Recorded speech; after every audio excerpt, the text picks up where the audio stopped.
Boa tarde. Boa tarde, doutora. Tudo bem? Tudo. O que a Constituição entende por segurança? A segurança pública é um dos direitos fundamentais que a Constituição prevê por volta ali da ordem da segurança dos artigos 144, 142. E é um direito que nós temos, né, de obter do Estado a proteção dos bens jurídicos mais caros, né, a nossa vida, a nossa liberdade, o nosso patrimônio, enfim, a nossa incolumidade física. Então a segurança, no sentido de segurança pública, é esse direito fundamental difuso que cabe ao Estado oferecer aos cidadãos e cabe aos cidadãos contribuir de acordo com a sua conduta para que ele se concretize. Qual é o papel da segurança na manutenção da ordem pública? A segurança pública tem um papel essencial para a manutenção da ordem pública, né? O Estado ele possui a titularidade do uso do poder da força para garantir a ordem pública. Ele é o único titular dessa ferramenta, que é o poder da força, da polícia, né?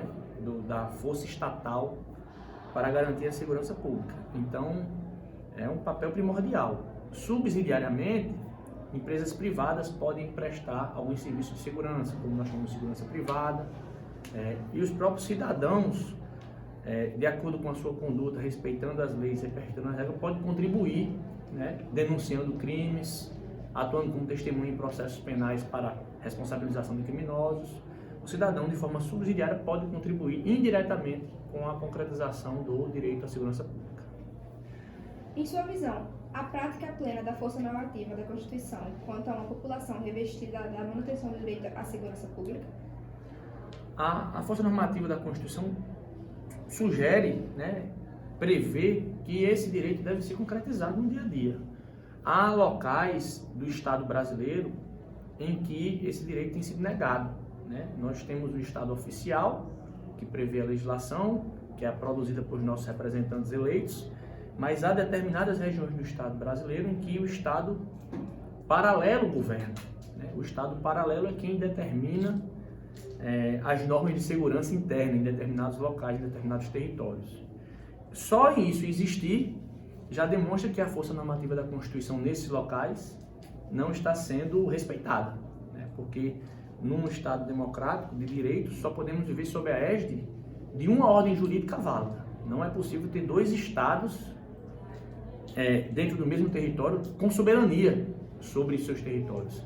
E infelizmente no Brasil, em algumas unidades da federação, eu diria até mesmo aqui no nosso município, há regiões em que o Estado tem muita dificuldade de garantir a sua soberania, porque são estados que estão, eu diria, dominados, controlados pelo Estado paralelo, conhecidas mais popularmente como facções criminosas. E isso demonstra que a força da Constituição, a força normativa da Constituição, não está, diríamos assim, totalmente concretizada no Brasil.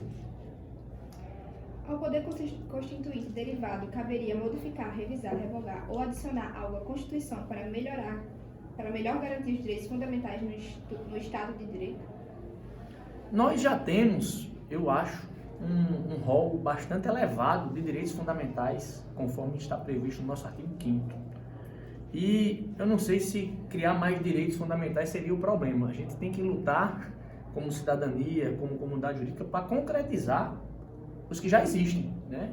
Direito à propriedade, à liberdade, à igualdade, à liberdade de expressão, ao patrimônio, ao consumidor, à liberdade de comerciar, de ser empresário. Então, eu acho que já temos um rol de direitos bastante evoluído, digamos assim, nesse sentido. Agora, aparentemente, o Estado brasileiro tem tido dificuldade de concretizar todos esses direitos na prática.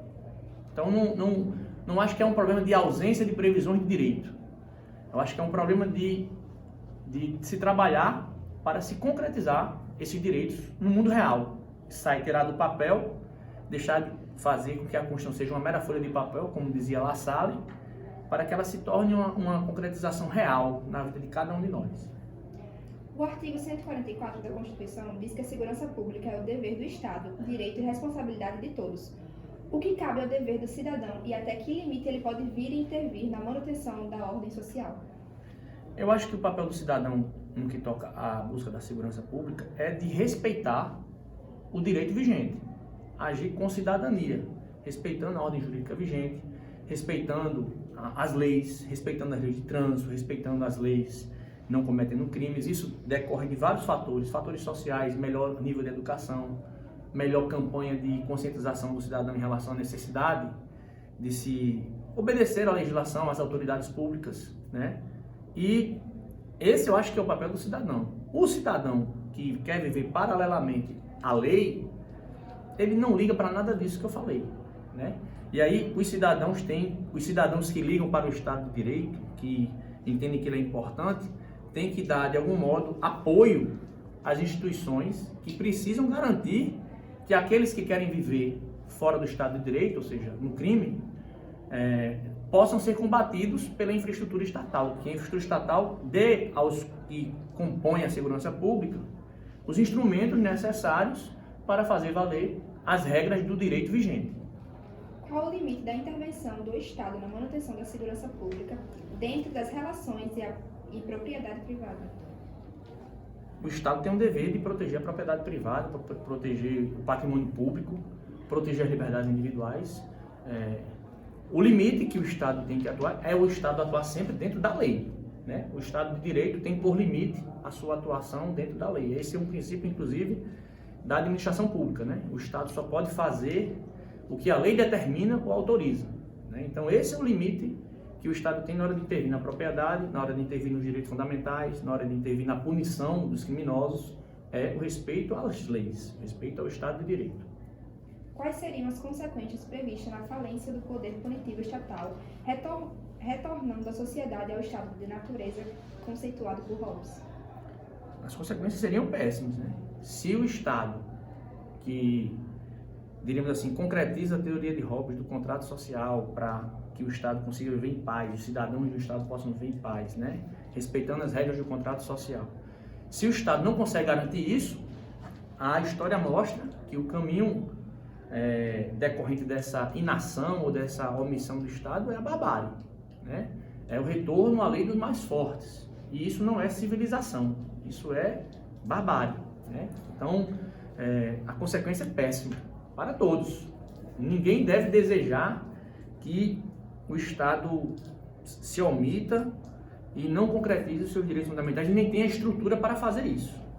O Estado precisa ter, porque se o Estado, que é o órgão que só nasceu basicamente para garantir as relações de segurança entre os indivíduos, se ele não conseguir, a solução que vai ser dada pela própria natureza é o estado de guerra, que Hobbes previa.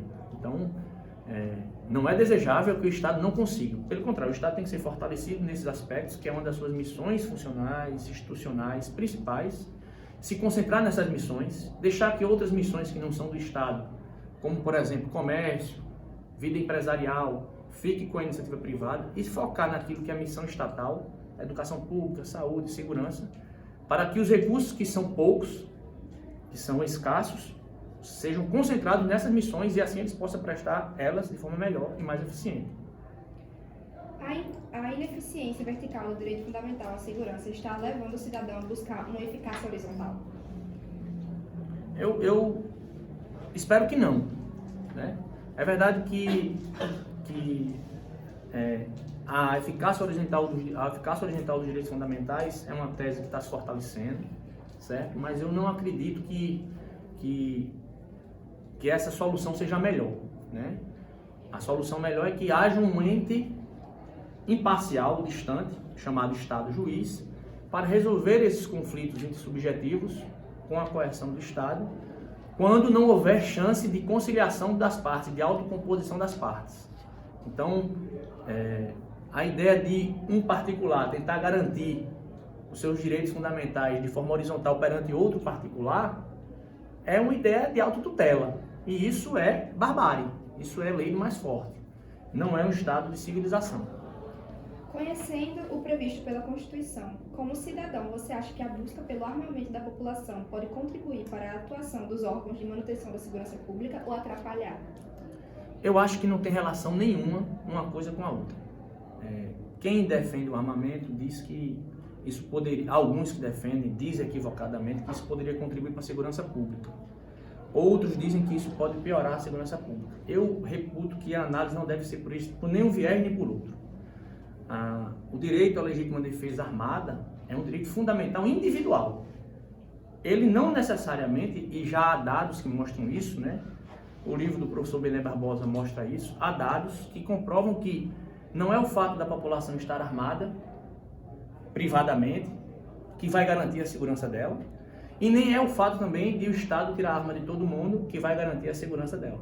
Essa questão da possibilidade de obtenção de direito ao acesso à arma de fogo, que já foi inclusive decidida pela população num plebiscito, no referendo de 2005, né, no sentido de que o comércio de armas deve ser liberado, deve ser exercido democraticamente conforme o povo decidiu, a partir de critérios objetivos e não critérios subjetivos como é hoje.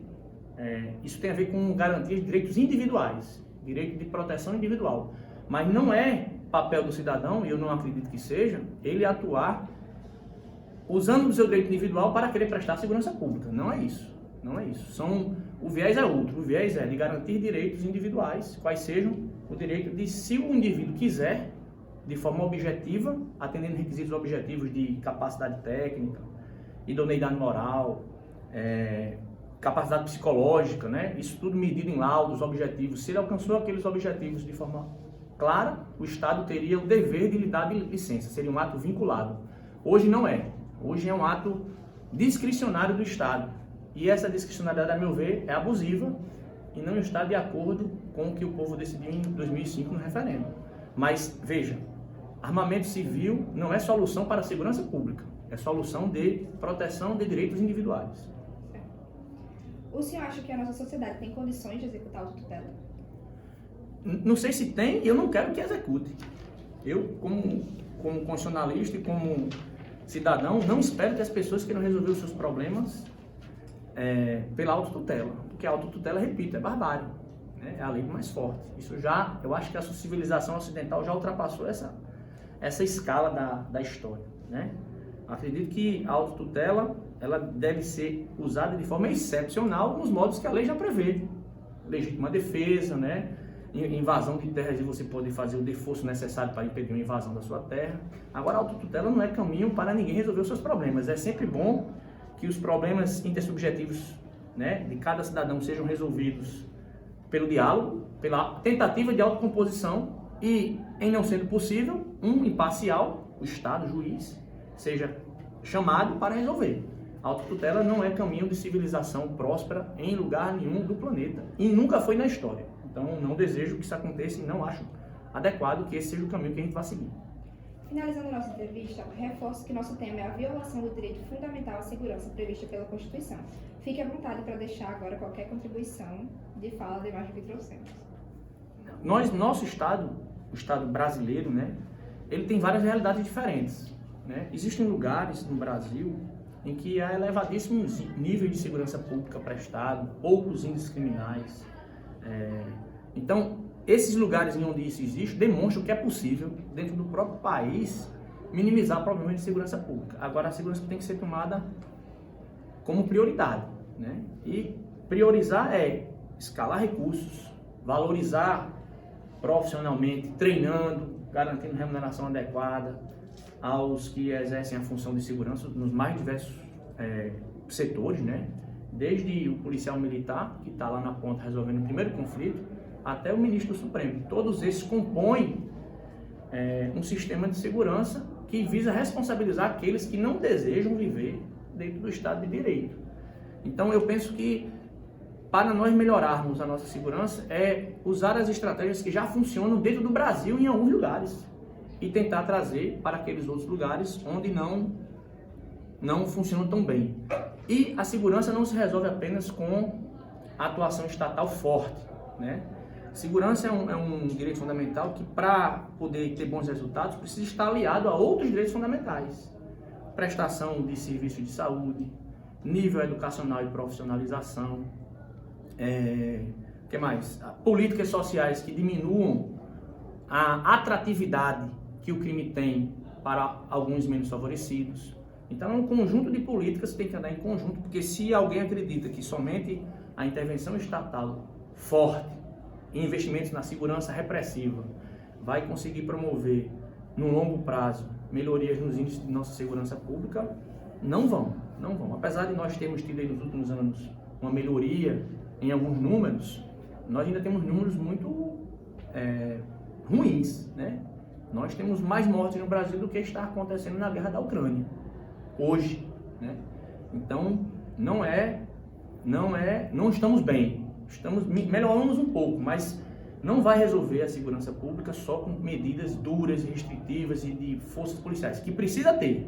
São dois trabalhos, um paralelo. Investir nos profissionais de segurança pública, treinando, garantindo remuneração condigna, dando instrumentos legais para que eles atuem e, ao prenderem, né, o indivíduo não seja reincidente de forma tão fácil, não seja solto de forma tão fácil. Mas, além disso, é preciso um trabalho paralelo de melhoria do nível de educação, melhoria dos serviços públicos nas comunidades mais carentes. Então, são trabalhos que devem caminhar juntos. Obrigado. Muito obrigada. Estamos juntos. Vamos nos encontrar.